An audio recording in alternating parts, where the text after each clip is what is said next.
গুরুত্বপূর্ণ আলোচনা পেশ করবেন আমার উস্তাদ হযরত মাওলানা মুফতি মাজহারুল ইসলাম ইউসুফ। গুরুত্বপূর্ণ আলোচনা পেশ করবেন হযরত মাওলানা মুফতি মাজহারুল ইসলাম ইউসুফ। হযরতকে হযরতের গুরুত্বপূর্ণ আলোচনা পেশ করার জন্য বিনীতভাবে অনুরোধ জানাচ্ছি।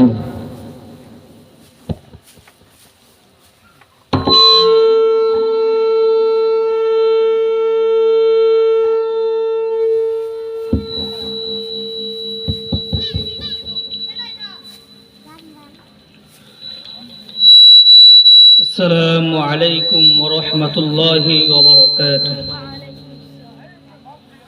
الحمد لله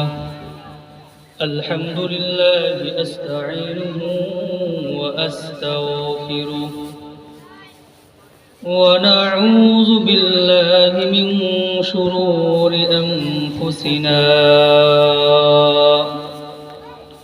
ومن سيئات أعمالنا من يهد الله فلا مضل له ومن يضلل فلا هادي له ونشهد أن لا إله إلا الله وحده لا شريك له ونشهد أن سيدنا ومولانا محمدا عبده ورسوله أرسله بالحق بشيرا ونذيرا وداعيا إلى الله بإذنه وسراجا منيرا. أما بعد فأعوذ بالله من الشيطان الرجيم. بسم الله الرحمن الرحيم. يا أيها النبي قل لأزواجك وبناتك ونساء المؤمنين يدنين عليهن من جلابيبهن ذلك أدنى أن يعرفن فلا يؤذين وكان الله غفورا رحيما. وقال تعالى في آية أخرى وإذا سألتموه متاعا فاسألوهن من وراء حجاب ذلكم أطهر لقلوبكم وقلوبهن. صدق الله العلي العظيم. وقال رسول الله صلى الله عليه وسلم رؤوسهن كأسنمة البخت المائلة لا يدخلن الجنة ولا يجدن ريحها وإن ريحها ليوجد من مسيرة كذا وكذا أو كما قال عليه الصلاة والسلام.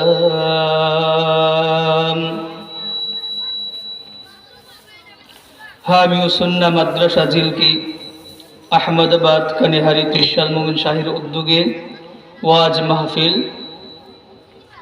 উপস্থিত থাকবেন খন্দকার আবুল ফজল সাহেব দামাত বরকাতুহুম। পর্দার আড়ালে অবস্থানরত মা ও বোনেরা, আমি সকলকে জানাই আমার হৃদয়ের গহীন থেকে অশেষ শুকরিয়া। মহান রব্বুল আলামিনের কাছে কৃতজ্ঞতা আদায় করি যে মহান রব্বুল আলামিন আমাদের সকলকে দ্বীনের একটি পরিবেশে কিছু কথা বলার এবং শোনার তৌফিক দান করেছেন। এজন্য সকলেই কালিমাতুশ শুকর আদায় করি, বলি আলহামদুলিল্লাহ। আজকে আমার আলোচনার বিষয় হচ্ছে মহিলাদের পর্দা। আল্লাহ চাহেন তো সে সম্পর্কে কিছু আলোচনা করার চেষ্টা করব ইনশাআল্লাহ। পর্দা মানে কি? পর্দা শব্দটা হচ্ছে একটা ফার্সি শব্দ। পর্দা এর শাব্দিক অর্থ হচ্ছে আড়াল করা, অন্তরাল, গোপন করা, ঢেকে রাখা। পর্দা এর আরবি শব্দ হচ্ছে হিজাব। শরীয়তের পরিভাষায় পর্দা বলা হয় নারী এবং পুরুষ উভয়ের পবিত্রতা রক্ষার জন্য শরীয়ত কর্তৃক যে বিষয়টা নির্ধারণ করেছেন তাকে বলা হয় পর্দা। নারী এবং পুরুষ উভয়ের পবিত্রতা রক্ষার জন্য উভয়ের মাঝে যে শরীয়ত কর্তৃক একটা বিষয় নির্ধারণ করে দিয়েছেন সেটাকে বলা হয় পর্দা। আর কেউ কেউ বলেন পর্দা হচ্ছে নারীদের সৌন্দর্য এবং লাবণ্যকে ঢেকে রাখাকে বলা হয় পর্দা। কুরআন পর্দা সম্পর্কে কি বলে আমরা এবার আলোচনা করি। কুরআন পর্দা সম্পর্কে কি বলে? প্রিয় মা ও বোনেরা, যারা কথাগুলি শুনছি মনোযোগ সহকারে শুনি। পর্দা যেমন নামাজ যেমন ফরজ, রোজা যেমন ফরজ, যাকাত যেমন ফরজ, ঠিক তদ্রূপভাবে পর্দা করাও ফরজ। এটার মাঝে কোনো ধরনের ছাড় নাই, সুযোগ নাই। কুরআন পর্দা সম্পর্কে কি বলে? قال الله تعالى يا أيها النبي قل لأزواجك وبناتك ونساء المؤمنين يدنين عليهن من جلابيبهن ذلك أدنى أن يعرفن فلا يؤذين وكان الله غفورا رحيما। আল্লাহ রাব্বুল আলামিন নবী করিম সাল্লাল্লাহু আলাইহি ওয়াসাল্লামকে লক্ষ্য করে বলেন, ইয়া আইয়ুহান নাবিয়্যু, হে নবী, কুল লিআজওয়াজিকা ওয়া বানাতিকা ওয়া নিসাইল মুমিনিন, হে নবী আপনি আপনার স্ত্রীদের, আপনার কন্যাদেরকে এবং ঈমানদার নারীদেরকে বলুন, ইউদনিনা আলাইহিন্না মিন জালাবিবিহিন্না, নারীদেরকে বলুন তারা যেন তাদের চাদরের কিয়দাংশ তাদের উপর ঢেকে নেয়, টেনে নেয়। যালিকা আদনা আন ইউরাফনা ফালা ইউযাইন, যাতে করে তাদেরকে চেনা যায়, ফলে তাদেরকে উত্তক্ত করা হবে না। ওয়াকানাল্লাহু আলিম ওয়াকানাল্লাহু গফুরুর রহিমা। আল্লাহ রাব্বুল আলামিন ক্ষমাশীল ও পরম দয়ালু। মনোযোগ দিয়ে শুনেন, আল্লাহ রাব্বুল আলামিন রাসূল সাল্লাল্লাহু আলাইহি ওয়াসাল্লামকে বলেন, আপনি বলেন আপনার স্ত্রীদেরকে, আপনার কন্যাদেরকে, ঈমানদার নারীদেরকে তারা যেন তাদের চাদরের কিয়দাংশ শরীরের উপর টেনে নেয়, যাতে করে তাদেরকে চেনা সহজ হয়। এখন আমার প্রশ্ন হলো, কেউ যদি শরীরটাকে চাদর দ্বারা ঢেকে নেয় তাহলে তাদেরকে কি চেনা সহজ হবে না কঠিন? কঠিন হয়ে যাবে। তো আল্লাহ রাব্বুল আলামিন কেন বললেন তারা যেন তাদের চাদরের কিয়দাংশ তাদের শরীরের উপর টেনে নেয়, যাতে করে তাদেরকে চেনা সহজ হয়? পরে আল্লাহ রাব্বুল আলামিন সঙ্গে সঙ্গে বলে দিলেন, যে তাদেরকে যেন ফলে উত্তক্ত করা হবে না। এটার মানে কি? চাদর টেনে দিলে মানুষকে চেনা যায় না, আমরা জানি। আল্লাহ রাব্বুল আলামিন এই আয়াতের দ্বারা উদ্দেশ্য করেছেন, চেনা দ্বারা উদ্দেশ্য হইল ওই ইমানদার নারীটা, ওই মেয়েটা ইমানদার। সে কাফের না, সে খ্রিস্টান না, সে বৌদ্ধ না, সে আল্লাহ ওয়ালি, সম্ভ্রান্ত বংশের একজন মেয়ে। এটা যেন চেনা যায়, এজন্য আল্লাহ রাব্বুল আলামিন বললেন, যালিকা আদনা আন ইউরাফনা ফালা ইউযাইন। ফলে তাদেরকে চেনা যাবে, এমন ভাবে চেনা যাবে। ওই মেয়েটা হলো আয়েশা রাদিয়াল্লাহু আনহার উত্তরসূরি, খাদিজাতুল কুবরা এর উত্তরসূরি, হযরত ফাতিমা রাদিয়াল্লাহু আনহার উত্তরসূরি। ফালা ইউযাইন, ফলে তাদেরকে উত্তক্ত করা হবে না। উত্তক্ত করা হবে না মানে হলো ইফতিজিং করা হবে না। কোন মেয়ে যদি পর্দা করে, বোরকা পরে বের হয়, প্রিয় বোনে মনোযোগ দিয়ে শুনবেন কথাগুলো। কোন মেয়ে যদি বোরকা পরে বের হয়, সমস্ত যুবক বাইরে থেকে শ্রদ্ধা করে। কেন শ্রদ্ধা করে? এই জন্য বোরকাটা হচ্ছে একটা ভালো পোশাক। বোরকার মাধ্যমে তার শরীরটা দেখে রাখা হয়, যার ফলে তাকে মানুষ শ্রদ্ধা করে, ভালোবাসে। তাকে ইফতিজিং করে না, তাকে ঠকাই না, তাকে ধোঁকা দেয় না। এজন্য আল্লাহ রাব্বুল আলামিন আয়াত কারীমার মধ্যে বলেছেন, ফালা ইউযাইন, ফলে তাদেরকে উত্তক্ত করা হবে না। আর যে সকল নারী, যে সকল বোনেরা আমার পর্দা করে না, তারা যদি খোলামেলা বের হয়, তাহলে দেখবেন যুবক ভাইয়ের রাস্তার মাঝে ইফতিজিং করে, ইফতিজিং এর শিকার হয়, তাদেরকে উত্তক্ত করে। ঠিক কিনা?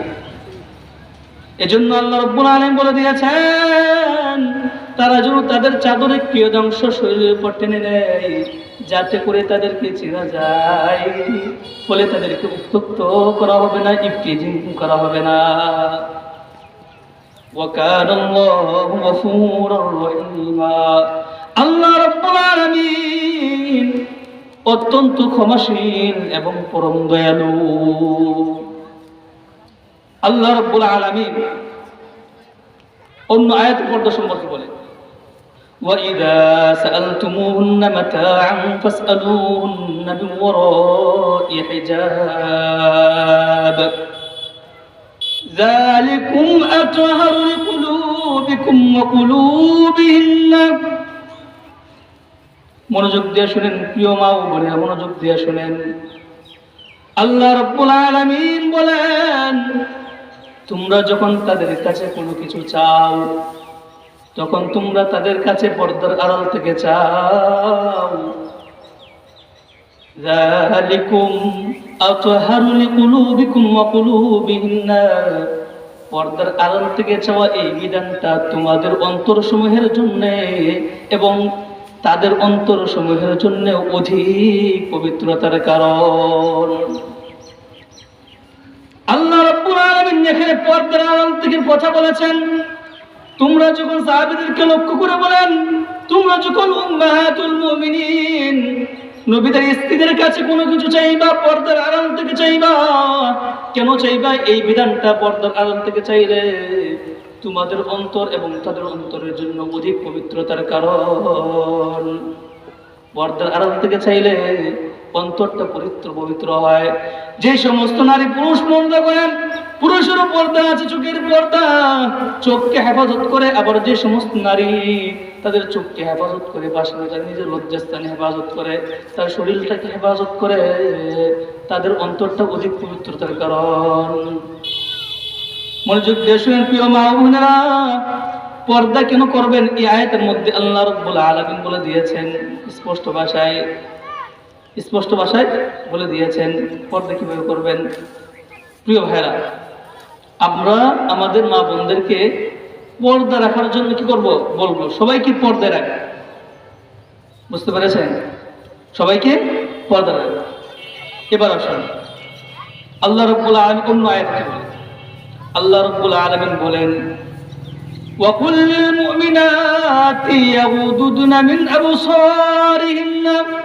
হে নবী, আপনি কুল লিল মুমিনাত, ঈমানদার নারীদেরকে বলে দিন, কাদেরকে বলুন? ইমানদার নারীদেরকে বলে দিন, মুমিনা নারীদেরকে বলে দিন, ইয়াগুদুনা মিন আবসারিহিন্না, তারা যেন তাদের চোখকে হেফাজত করে, চোখকে সংরক্ষণ করে, চোখকে সংযত রাখে, দৃষ্টিকে সংযত রাখে।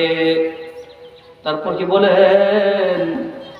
ইয়াগুদুনা মিন আবসারিহিন্না ওয়া ইয়াহফাজুনা ফুরুজাহুন্না, এবং তারা যেন তাদের লজ্জাস্থানকে হেফাজত করে। ওয়ালা ইউবদিনা যিনাতাহুন্না ইল্লা মা যাহারা মিনহা, এবং তারা যদি তাদের সৌন্দর্য প্রকাশ না করে, সাধারণত যা প্রকাশ করে তা ছাড়া। এই আয়াত সম্পর্কে ব্যাখ্যা করেন হযরত আব্দুল্লাহ ইবনে মাসউদ রাদিয়াল্লাহু আনহু বলেন, এই আয়াতের মাঝে বলেছেন তারা যেন তাদের সৌন্দর্য প্রকাশ না করে, প্রদর্শন না করে, শুধুমাত্র যা সাধারণত প্রকাশ করা হয় সেটা ব্যতীত, ইল্লা মা যাহারা মিনহা, এর ব্যাখ্যা করেছেন যা সাধারণত প্রকাশ পায়, এটার ব্যাখ্যা করেন আব্দুল্লাহ ইবনে মাসউদ রাদিয়াল্লাহু আনহু বলেন সেটা হলো কাপড়। সেটা কি? কাপড় মানে হিজাব। সেটা কি? হিজাব। অর্থাৎ হিজাব হচ্ছে এমন একটা জিনিস, সেটা হলো যে আমি সেলোয়ার পরে জামা যেটা পরছি, এটা ছাড়া অতিরিক্ত একটা কাপড় ঢেকে দেওয়াকে বলা হয় হিজাব। হিজাব মানে কোনটা? হিজাব হচ্ছে শরীরে যেটা লেগে আছে সেটা ব্যতীত শরীরে যতটুকু প্রয়োজন সেটা পরার পরে অতিরিক্ত আলাদা একটা কাপড়, সেটাকে বলা হয় হিজাব। ওইটাকে উদ্দেশ্য নিয়েছেন যে ওইটা ব্যতীত। ওই আয়াত দ্বারা বোঝা যায় যে নারী সবটাই কি একেবারে পর্দা ঢেকে রাখার বিষয়, সবটাই কি ঢেকে রাখার বিষয়। এবার আসলে হাদিসের বিষয়ে আলোচনা করি পর্দা সম্পর্কে। হযরত আলী রাদিয়াল্লাহু আনহু বলেন, আমরা রাসূল সাল্লাল্লাহু আলাইহি ওয়াসাল্লামের কাছে বসা ছিলাম। আমরা সকলে হুজুর সাল্লাল্লাহু আলাইহি ওয়াসাল্লামের কাছে বসা ছিলাম। এমন সময় নবী করিম সাল্লাল্লাহু আলাইহি ওয়াসাল্লাম সকল নবীদেরকে, সকল সাহাবীদেরকে উদ্দেশ্য করে বলেন, তোমরা বলো তো নারীদের জন্য সর্বোত্তম বিষয় কোনটি, সবচাইতে উত্তম বিষয় কোনটি বলো। হযরত আলী রাদিয়াল্লাহু আনহু বলেন, তখন সকল সাহাবায়ে কেরাম চুপ হয়ে গেলেন। আমি দৌড়ে হযরত ফাতিমা রাদিয়াল্লাহু আনহার কাছে গেলাম, বললাম, রাসূল বলল নারীদের জন্য সর্বোত্তম বিষয় কোনটি, তুমি বলো। হযরত ফাতিমা রাদিয়াল্লাহু আনহা বলেন, নারীদের জন্য সর্বোত্তম বিষয় হলো নিজেকে পুরুষদের দৃষ্টি থেকে বিরত রাখা। সুবহানাল্লাহ। তারপর আলী রাদিয়াল্লাহু আনহু এই কথা শোনার পর রাসূলুল্লাহ সাল্লাল্লাহু আলাইহি ওয়াসাল্লামের কাছে গিয়ে বললেন, ইয়া রাসূলুল্লাহ, ফাতিমা রাদিয়াল্লাহু আনহা বলেছেন, আপনার মেয়ে ফাতিমা বলেছেন নারীদের জন্য সর্বোত্তম বিষয় হলো নারীরা নিজেদেরকে পুরুষদের দৃষ্টি থেকে হেফাজত করবে। তখন রাসূল সাল্লাল্লাহু আলাইহি ওয়াসাল্লাম বলেন, সত্য বলেছে, এটাই ঠিক। এটাই কি ঠিক? নারীরা পুরুষদের আড়াল থেকে নিজেকে বাঁচিয়ে রাখবে, পুরুষদের দৃষ্টি থেকে নিজেকে বাঁচিয়ে রাখবে, হেফাজত করবে। প্রিয় বোনেরা আমার, বেপর্দা সম্পর্কে, অর্থাৎ যারা পর্দা করে না তাদের সম্পর্কে কয়েকটা হাদিস। قال رسول الله صلى الله عليه وسلم, মনোযোগ দিয়ে শুনবেন, যে সমস্ত নারীরা পর্দা না করে ঘোরাফেরা করে চলাফেরা করেন তাদের সম্পর্কে রাসূল সাল্লাল্লাহু আলাইহি ওয়াসাল্লাম বলেন, আইয়ুমা ইমরাআতিন ইস্তাতরাত, যে সকল নারীরা বের হয় আতর গোলাপ লাগিয়ে, প্রসাধনী লাগিয়ে, সুঘ্রাণ লাগিয়ে, সুম্মা খারাজাত ফামাররাত আলা কওমিন লিয়াজিদু রিহাহা ফাহিয়া জানিয়াতুন। মনোযোগ দিয়ে শুনেন ও বোনেরা, ও মায়েরা, মনোযোগ দিয়ে শোনো। রাসূলুল্লাহ সাল্লাল্লাহু আলাইহি ওয়াসাল্লাম বলেন, যে সকল নারী নিজেদের শরীরে আতর সেন্ট লাগিয়ে বের হয় এবং যখন কোনো একটা পুরুষের কোনো একটা দলেরকে অতিক্রম করে, আর সেই দলটা যদি কোনো নারীর শরীর থেকে সুঘ্রাণ পায়, রাসূল বলেন ফাইয়া জানিয়াতুন, সেই নারীটা হচ্ছে ব্যভিচারিণী। নাউযুবিল্লাহ। কি বলেন? রাসূল সাল্লাল্লাহু আলাইহি ওয়াসাল্লাম বলেছেন, যে নারী শরীরের মধ্যে সেন্ট লাগিয়ে বের হবে, আর কোন পুরুষের একটা দূর অতিক্রম করলো, অতিক্রম করার পর আর সেই পুরুষ লোক যদি ওই নারীর শরীর থেকে কোনো ঘ্রাণ অনুভব করে, রাসূল সাল্লাল্লাহু আলাইহি ওয়াসাল্লাম বলেন, ফাহিয়া জানিয়াতুন, সেই নারীটা হচ্ছে ব্যভিচারিণী। নাউযুবিল্লাহ। শরীরে সেন্ট লাগিয়ে বেপরদায় ঘোরাফেরা করবেন? ঘোরাফেরা করবেন? আমরা আমাদের নারীদেরকে ঘোরাবো না ইনশাআল্লাহ, বেপরদায়। আর একটা কথা মনে রাখবেন, নারীরা কোনোদিন শরীরের মাঝে গড় ছাড়া, অর্থাৎ বাহিরে বের হচ্ছে এমন সময় সেন্ট লাগিয়ে বের হলে সম্পূর্ণ হারাম।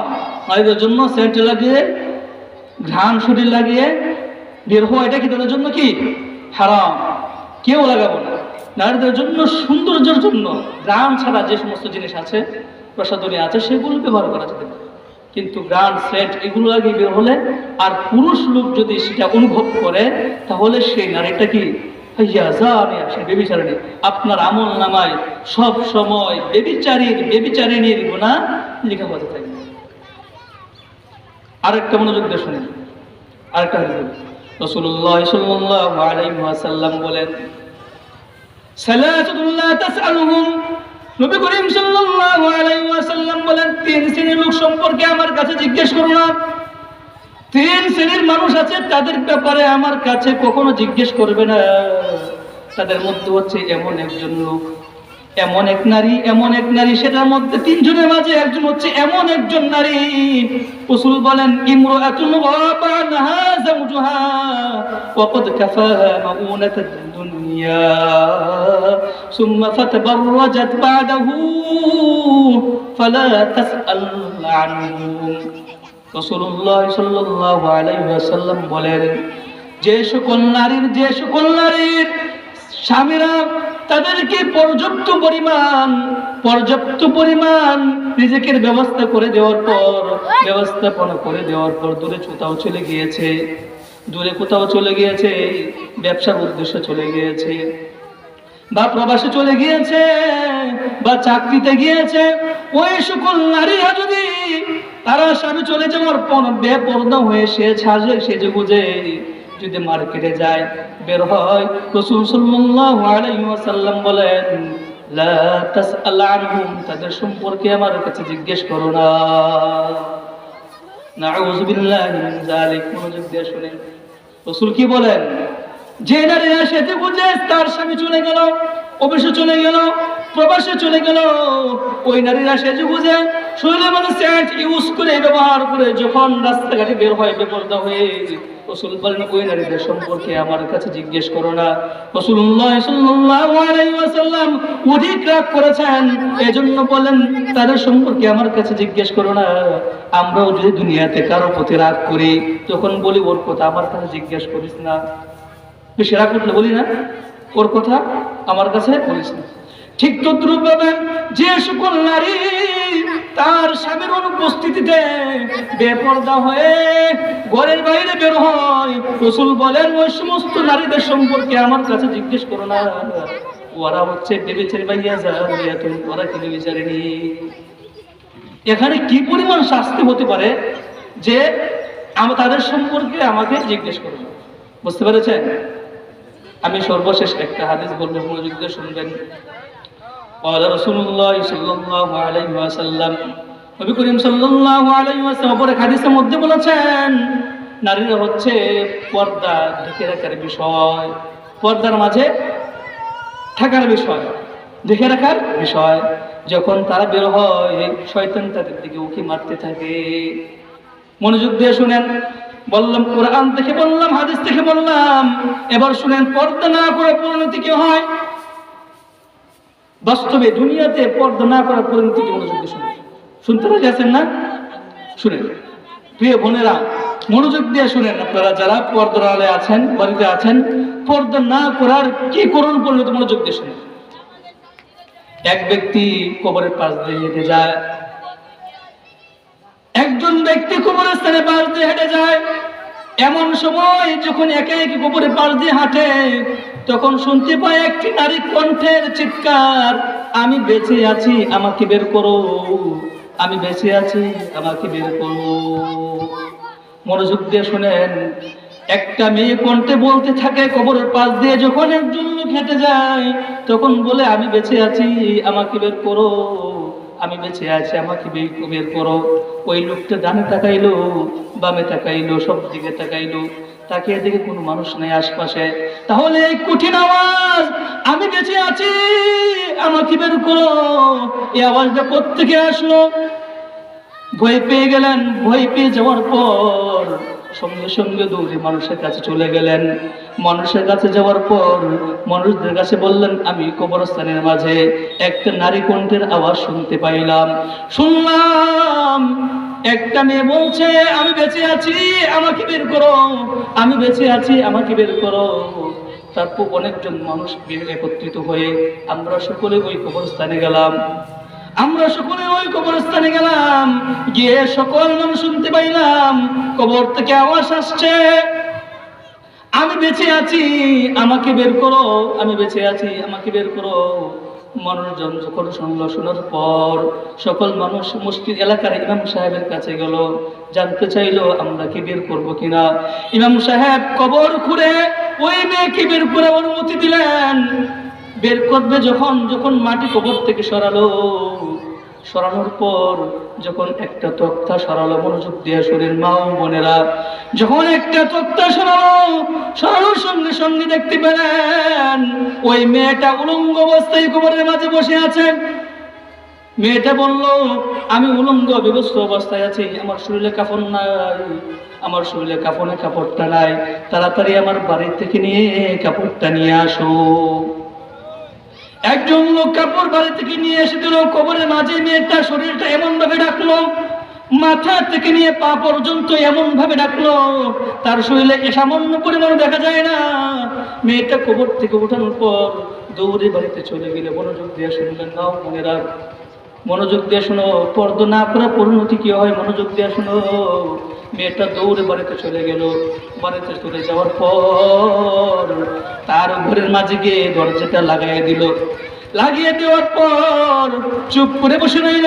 ওই দিক দিয়ে মেয়ের আত্মীয় স্বজন যারা আছে তারা সকলে বলতে লাগলো, মা তুমি দরজা খুলো, তুমি ফিরে আসছো, আমাদের ভালো লাগতেছে, তুই মারা গিয়েছিলি, আবার তোকে আল্লাহ ফিরাই দিয়েছে, আমাদের জন্য কল্যাণ, অনেক ভালো হয়েছে আমাদের জন্য, তুই দরজাটা খুল, তোর সাথে কি হয়েছে আমরা দেখি।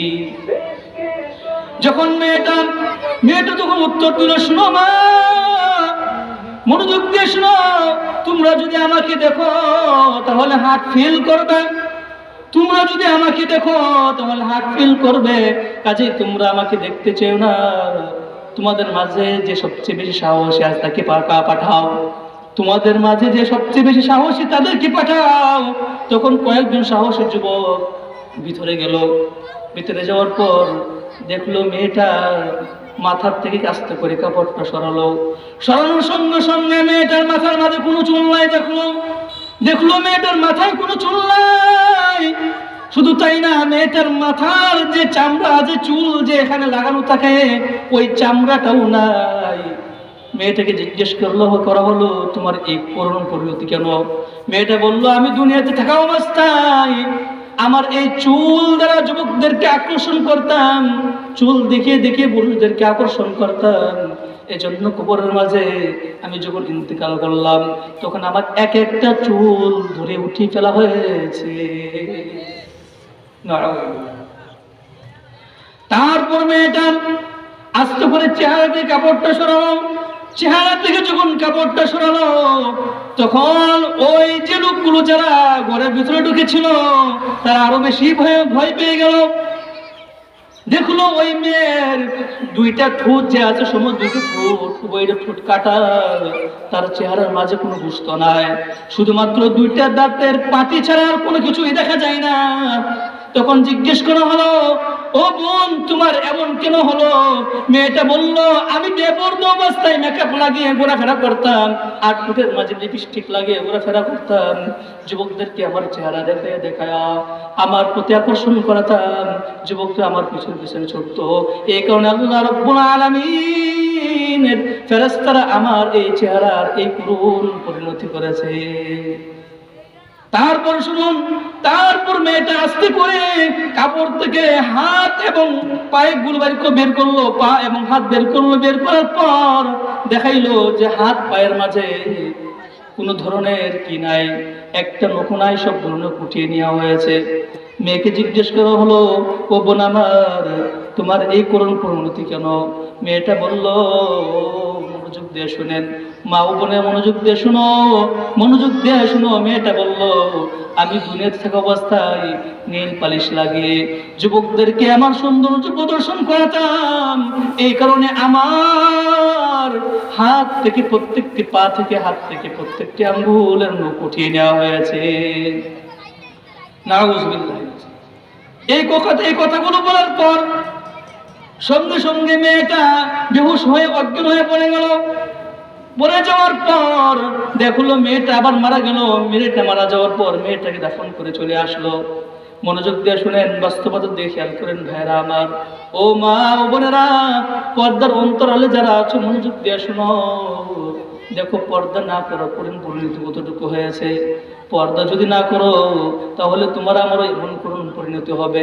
এই মেয়েটাকে আল্লাহ রাব্বুল আলামিন কিছুক্ষণের জন্য বাঁচিয়ে দিয়েছেন, এই জন্য যাতে করে পরবর্তী প্রজন্ম যারা আছে, নারী আমার মা আমার বোন যারা আছে, তারা যেন পর্দার গুরুত্ব বুঝে।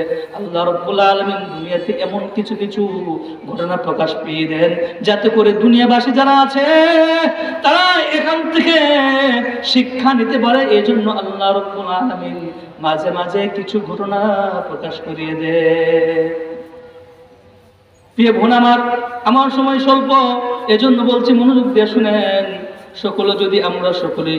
আমরা সকলে যদি পর্দায় থাকি তাহলে আমাদের লাভ। পর্দায় থাকবো তো ইনশাল্লাহ, নিজের স্ত্রীদেরকে পর্দায় রাখবো তো ইনশাল্লাহ। নিজের প্রিয় বোনেরা মনোযোগ দিয়ে শুনেন, মনোযোগ দিয়ে শুনে আপনাদের উদ্দেশ্যে কথা। পুরুষের উদ্দেশ্যে সারা রাত্র বয়ান হবে, কিন্তু আপনাদের উদ্দেশ্যে কয়েকটা কথা বলি, মনোযোগ দিয়ে শুনেন। একটু ঘটনা শুনলেন, বাস্তবতা নিরিখে আর একটা ঘটনা শুনে মনোযোগ দিয়ে শুনেন। শুনতে রাজি আছেন ভাইরা? তারিক জামিল সাহেব নিজের বিখ্যাত গ্রন্থ, তার উল্লেখযোগ্য একটা গ্রন্থের মাঝে লেখেন, গ্রন্থটা হচ্ছে চোখে দেখা কবরের আযাব। এই কিতাবের মাঝে লেখেন, আমার এক বন্ধু, তারিক জামিলের বন্ধু, তিনি বলেন, তারিক জামিলের বন্ধু যখন কুয়েত এবং মিশর যুদ্ধ, যখন কুয়েত এবং ইরাক যখন যুদ্ধ শুরু হয়ে গেল, তখন আমার এক বন্ধু মিশরে চলে আসলো। কোথায়? মিশরে। তারিক জামিল বলেন, আমার এক বন্ধু কুয়েত এবং ইরাক যখন যুদ্ধ শুরু হয়ে গেল, তখন আমার এক বন্ধু মিশরে চলে আসলো। মিশরে চলে আসার পর মিশরের মধ্যে একজন নারী মারা গেল। নারী মেয়ে মারা যাওয়ার পর মানুষ যখন জানতে পারলো আমি গোসল দেওয়ার কাজ করি, যখন মানুষ এটা জানতে পারলো, তখন আমাকে একটা নারীর গোসলের কাজে সহায়তা করার জন্য ডাকা হলো। একটা নারীর গোসলের কাজে সহায়তা করার জন্য আমাকে ডাকা হলো। আমি গেলাম, নির্দিষ্ট স্থানে গোসলের ব্যবস্থা করা হলো। ওই মহিলাটাকে নির্দিষ্ট একটা স্থানে পর্দা দিয়ে দেখে গোসলের ব্যবস্থা করানো হলো। গোসল করাচ্ছে এমন সময় দেখলাম হঠাৎ করে চারজন মহিলা ভয়ে ভয়ে দৌড়ে আমার কাছে চলে আসলো, এসে বলল, আপনি ভিতরে চলুন। আমি বললাম, না না না, পুরুষের জন্য নারীদেরকে গোসল করানো জায়েজ নাই, নারীদেরকে দেখাও জায়েজ নাই, আমি যেতে পারবো না।